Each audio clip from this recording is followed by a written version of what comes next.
বাকি ছিল এটা। আমরা গতকাল ফরিদপুরে করেছি, আজকে আপনাদের এখানে। তো আমি যে বিষয়ে কথাগুলো বলতে চাই, অনেক কথা চলে আসে, সময় সংকীর্ণতা আছে।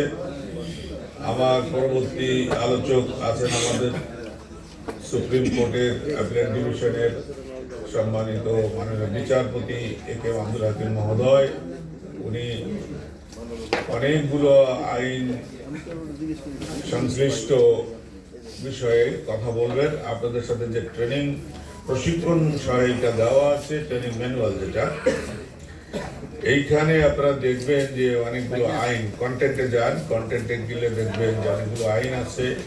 উনি প্রত্যেকটা আইনের মূল জিনিসগুলা আপনাদেরকে ধরিয়ে ধরিয়ে দেখাবেন, যেগুলো আপনার জন্য প্রয়োজনীয়, পেশাগত ক্ষেত্রে প্রযোজ্য। আমরা অনেক